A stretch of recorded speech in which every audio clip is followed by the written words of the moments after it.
आजकल जो बीमारी सबसे अधिक लोगों को अपनी गिरफ्त में ले रही है वह है डायबिटीज। इसे धीमी मौत भी कहते हैं। इसके रोगियों को शारीरिक और मानसिक कमजोरी, दृष्टि शक्ति में कमी, सेक्स पावर में कमजोरी, हार्ट फेल्योर, किडनी फेल्योर, सड़ने वाले घाव, लीवर की बीमारी और पैरों में दिक्कत होना आम बात है। डायबिटीज के मरीजों में हार्ट अटैक का खतरा आम आदमी से 50 गुना ज्यादा बढ़ जाता है। ब्रेन स्ट्रोक का खतरा भी ऐसे रोगी को काफी बढ़ जाता है। हजारों इलाजों के बाद भी यह बीमारी कम नहीं हो रही है, बल्कि बहुत तेजी से बढ़ती चली जा रही है। हजारों से लाखों और अब करोड़ों में रोगियों की संख्या पहुंच गई है। एक भी मरीज किसी भी चिकित्सा पद्धति के इलाज से डायबिटीज से मुक्त नहीं हो पाया है। इस रोग को डॉक्टरों और मरीजों दोनों ने असाध्य रोग समझ लिया है। एलोपैथी में डॉक्टरों को केवल ब्लड शुगर कंट्रोल करना ही पढ़ाया और सिखाया जाता है, इसलिए वे इस बीमारी के इलाज के नाम पर मात्र ब्लड शुगर कंट्रोल करने का ही कार्य करते हैं। उन्होंने इसका संपूर्ण उपचार करने का कभी सोचा ही नहीं, तो फिर करेंगे कैसे? आयुर्वेद ने डायबिटीज को मधुमेह मानकर असाध्य घोषित कर रखा है। इसके अनुसार मधुमेह स्थूलकाय, आराम तलबी, पौष्टिक भोजन लेने वाले किंतु शारीरिक श्रम व व्यायाम नहीं करने वाले लोगों को होता है। साथ ही डायबिटीज के मरीज का पेशाब मधु के समान मीठा, पीला एवं गाढ़ा होता है, जिस पर चींटियों के झुंड लगते हैं और यह असाध्य होता है। लेकिन वर्तमान रोग को सूक्ष्मता से देखने पर इस रोग के मधुमेह या डायबिटीज मेलिटस होने पर हमें संदेह पैदा हुआ, क्योंकि एक तो यह रोग आयुर्वेद में वर्णित विशिष्ट लोगों को ही नहीं बल्कि आम लोगों को, मेहनतकश किसानों को, मजदूरों को, गरीबों को, ऑफिस में काम करने वाले अधिकारियों, बाबुओं को, मैदान में खेलने वाले लड़कों को एवं नवजात शिशुओं को भी हो रहा है। दूसरे, इसमें मरीज के पेशाब पर चींटियां नहीं लगती। और तीसरे कि बीते सैकड़ों वर्षों में मधुमेह कभी भी इस तरह महामारी की तरह नहीं फैला। इन तीन कारणों ने हमें इस रोग पर गहन अध्ययन एवं अनुसंधान करने पर मजबूर किया और हमारे 17 वर्षों के लगातार अनुसंधान के निष्कर्षों ने यह स्पष्ट कर दिया कि यह वर्तमान रोग, जिसके बहुत सारे लक्षण डायबिटीज, मधुमेह से मिलते जुलते हैं, दरअसल डायबिटीज है ही नहीं। मधुमेह एवं वर्तमान महामारी की तरफ फैलते इस रोग के पैदा होने के कारण भी अलग अलग हैं और सभी लक्षण भी एक जैसे नहीं हैं। इसलिए हमने इस रोग का नया नामकरण किया, हिंदी में रक्तमधु और अंग्रेजी में 3 साइनेर्सिया। रिसर्च के दौरान हमने देखा कि कोई भी खट्टी चीज, कच्चा आम, इमली, नींबू आदि खाने के बाद मुलायम रोटी भी दांतों से चबाई नहीं जाती है। जब हमने इसका कारण ढूंढा तो पता चला कि मुंह के भीतर अम्लीयता बढ़ गई, अर्थात मुंह के भीतर का पीएच वहां के आदर्श पीएच से कम हो गया है। ऐसा होते ही दांत अपना मूल कार्य, काटना एवं चबाना, अच्छी तरह से संपादित करने में असमर्थ होने लगते हैं। हमने सोचा पीएच कम होने से, अर्थात थोड़ी सी अम्लीयता की स्थिति बढ़ने से, यदि इतने कड़े दांत अपना काम नहीं कर पा रहे हैं, तो फिर यदि हमारे आंतरिक अंग प्रत्यंगों के आसपास थोड़ी सी भी अम्लीयता बढ़ जाएगी तो उनकी भी कार्यक्षमता अवश्य ही प्रभावित होगी। मस्तिष्क में विचार आया कि यदि डायबिटीज के मरीजों के शरीरांतर्गत हल्की सी अम्लीयता बढ़ी हुई होगी तो उनके आंतरिक अंग प्रत्यंग भी अपने क्षमतानुसार कार्य करने में सक्षम नहीं हो पा रहे होंगे।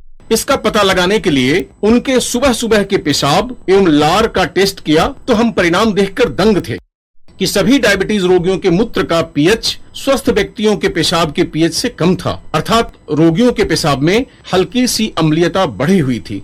इसी तरह उनके मुंह की लार का पीएच भी स्वस्थ आदमियों की लार के पीएच से कम था, अर्थात हल्की सी अम्लीयता बढ़ी हुई थी। फिर खून के परीक्षणों ने हमारा उत्साह और अधिक बढ़ा दिया। हमारे परीक्षणों में सभी डायबिटीज के रोगियों के खून का पीएच कम निकला, अर्थात उनके खून में सामान्य व्यक्ति के खून की अपेक्षा अधिक अम्लीयता थी। हमने स्पष्ट रूप से समझ लिया था कि हल्की सी अम्लीयता के बढ़ने से जब उतने कड़े दांत अपना कार्य करने में असमर्थ से हो जाते हैं तो ब्लड में हल्की सी अम्लीयता बढ़ जाने पर मात्र 0.10 भी यदि अम्लीयता बढ़ गई, हमारे शरीर की कोशिकाएं ब्लड शुगर का चूषण, पाचन व सात्मीयकरण कैसे कर पाएंगी? और जब नहीं कर पाएंगी तो रक्त में शुगर की बढ़ी हुई मात्रा दिखाई पड़ेगी ही। लेकिन इन परीक्षणों में कहीं भी मधुमेह या डायबिटीज मेलिटस के लक्षण बिल्कुल भी दृष्टिगोचर नहीं हो रहे। हमारे शोध निष्कर्षों के अनुसार मधुमेह एवं रक्त मधु में मुख्य अंतर निम्न है। मधुमेह के रोगी का पेशाब मीठा होता है, जैसा आयुर्वेदिक ग्रंथों में वर्णित है, परंतु रक्त मधु के रोगी का पेशाब अम्लीय अर्थात एसिडिक होता है। मधुमेह के रोगी का मुंह मीठा मीठा महकता है, जैसा कि आयुर्वेदिक ग्रंथों में वर्णित है, परंतु रक्त मधु के रोगी का मुंह अम्लीय सा अर्थात थोड़ा खट्टा खट्टा महकता है। मधुमेह एक त्रिदोषज श्रेणी का, विशेष तौर पर वातज श्रेणी का असाध्य रोग है, परंतु रक्त मधु मुख्यतः शरीर में क्षारीयता एवं अम्लीयता के असंतुलन से उत्पन्न एक महारोग है। मधुमेही के पेशाब पर मक्खियों व चींटियों के झुंड लगते हैं क्योंकि उसमें मिठास होती है, किंतु रक्त मधु के रोगी के पेशाब पर ऐसा नहीं होता क्योंकि इसमें अम्लीयता होती है। अब तक हमने रक्त मधु को मधुमेह मानकर इलाज किया, किंतु ये रोग और बढ़ता ही गया। इसलिए इस रोग पर इतने सूक्ष्म एवं गहन अन्वेषण की आवश्यकता हुई और निष्कर्ष रूप में यह रोग मधुमेह नहीं रक्त मधु निकला। आयुर्वेद में प्रमेह प्रकरण में वातज प्रेमहांतर्गत असाध्य मधुमेह क्षुद्रमेह का वर्णन किया गया है, जिसमें रोगी का पेशाब मधु के समान पीला, मीठा और गाढ़ा होता है। वह मधुमेह असाध्य रोग होता है और किसी भी इलाज से ठीक नहीं होता। किंतु रक्त मधु में पेशाब गाढ़ा व मधु के समान नहीं होता है, बल्कि हल्का पीलापन लिए हुए अम्लीय सा, जिसका पीएच 6.65 से 4.25 तक हो सकता है, माने एसिडिक होता है। आयुर्वेद में वर्णित मधुमेह का प्राथमिक रूप प्रमेह, वो चाहे कफज हो, पित्तज हो या वातज हो, होता है, परंतु रक्त मधु का प्राथमिक रूप यकृत विकारों से शुरू होता है, लीवर के विकारों से शुरू होता है।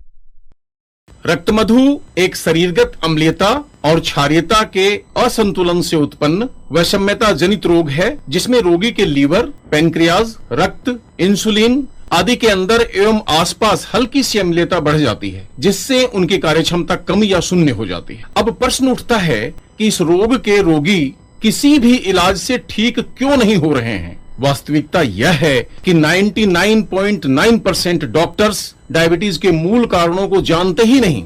जब डॉक्टर्स रोग के मूल कारणों को जानते ही नहीं, तो उनके द्वारा इलाज कैसे संभव है। और जब बीमारी का इलाज हो ही नहीं रहा है, तो मरीजों की संख्या बढ़ेगी ही और अकाल मृत्यु भी होगी ही। इसलिए प्रत्येक वर्ष 10 लाख से अधिक डायबिटीज के मरीजों की मृत्यु हो रही है। हमारे अनुसंधान के अनुसार हजारों इलाजों के बाद भी डायबिटीज के तेजी से फैलने के प्रधान कारणों में प्रथम है, किसी भी चिकित्सा पद्धति के वर्तमान चिकित्सकों को पूर्णतया यह पता ही नहीं है कि डायबिटीज क्यों हुई, बीटा सेल क्यों असक्रिय हो गए या मर गए, पैंक्रियाज ने अपना कार्य सुचारू रूप से करना क्यों बंद किया, लीवर ने अतिरिक्त ब्लड ग्लूकोज को ग्लाइकोजन में कन्वर्ट करना क्यों छोड़ा, शरीरगत कोशिकाएं ब्लड ग्लूकोज का चूषण, पाचन एवं सात्मीकरण अर्थात एब्जॉर्प्शन क्यों नहीं कर पा रही हैं, बाजार में उपलब्ध एलोपैथिक या आयुर्वेदिक दवाओं से ब्लड शुगर लेवल कंट्रोल करने के बावजूद रोगी में कमजोरी क्यों बनी रहती है, क्यों मरीज की यौन शक्ति शिथिल हो जाती है। यदि ब्लड शुगर कंट्रोल करना ही सही चिकित्सा है, तो फिर मरीज के संपूर्ण इलाज के बावजूद रेटिनोपैथी, न्यूरोपैथी, नेफ्रोपैथी क्यों होती है। जब चिकित्सकों को रोग के मूल कारणों का सही सही ज्ञान ही नहीं है, तो फिर कोई कैसे सही सही इलाज कर सकता है। वर्तमान डायबिटीज, जिसे हमने हिंदी में रक्त मधु एवं अंग्रेजी में थ्रीसाइनेर्सिया नाम दिया है, किंतु डायबिटीज शब्द को भी हमने इस बीमारी के कॉमन नाम के रूप में अपनाया है, क्योंकि आम आदमी अभी इस रोग को इसी नाम से जानता है, और यदि हम इस नाम को बदल देंगे तो कंफ्यूजन पैदा हो जाएगा। डायबिटीज को रक्त मधु के आधार पर उपचारित करके ही जड़ मूल से ठीक किया जा सकता है। मधुमेह मानकर ठीक नहीं किया जा सका है और नहीं किया जा सकता है। अब प्रश्न उठता है कि शरीर अंतर्गत हल्की सी अम्लीयता क्यों बढ़ी। आयुर्वेद में वर्णित 6 रसों मधुर, अम्ल, लवण, कटु, तिक्त और कषाय का संबंध त्रिदोषों वात, पित्त तथा कफ से है, और त्रिदोषों का संबंध पंच महाभूतों पृथ्वी, जल, अग्नि, वायु और आकाश से है, जिनसे हमारे शरीर का निर्माण हुआ है। इनके अनुपात में थोड़ा सा भी परिवर्तन हमारे अंदर भयानक बीमारियां पैदा कर देता है। 6 रसों के पाचन क्रम में इन्हीं से त्रिदोषों में साम्यता या असाम्यता पैदा होती है एवं सप्त धातु या तो कमजोर, अपुष्ट, दूषित होते हैं या फिर बलवान और पुष्ट बनते हैं। 40-50 वर्षों पूर्व तक भारत के लोगों के भोजन में शामिल भोज्य सामग्रियों में इन 6 रसों से संबंधित बहुत कुछ सामंजस्य रहता था। इसलिए उस समय लोगों के शरीर के भीतर हल्की सी क्षारीयता की स्थिति बनी रहती थी और लोग कम बीमार पड़ते थे, विशेषकर असाध्य रोगों से कम संख्या में ग्रसित होते थे। किंतु हाल के वर्षों में भारत में लोगों के खान पान में प्रधानतः 3 रसों का सर्वाधिक प्रयोग हो रहा है, मधुर, अम्ल और लवण। ये तीनों ही पचने के पश्चात अम्लीयता पैदा करते हैं। जैसे मधुर पदार्थ जो चीनी से बने हैं, पचने के पश्चात अम्लीयता पैदा करते हैं। अम्लीय पदार्थ तो अम्लीय हैं ही, और लवण जो पैकेट में बंद केमिकल प्रोसेस से बनता है, वह भी पूरी तरह अम्लीयता पैदा करता है। इस प्रकार सारे दिन हम अम्लीय खान पान इस्तेमाल करते हैं और कसाय, कटु और तिक्त रसों का बहुत कम या न के बराबर प्रयोग करते हैं।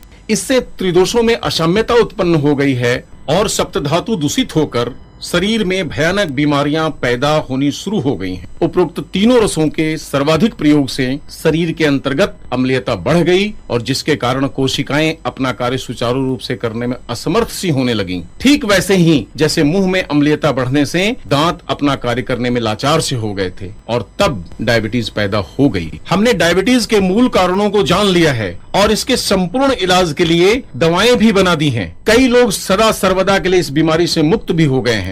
आप भी एकदम स्वस्थ और निरोग हो सकते हैं।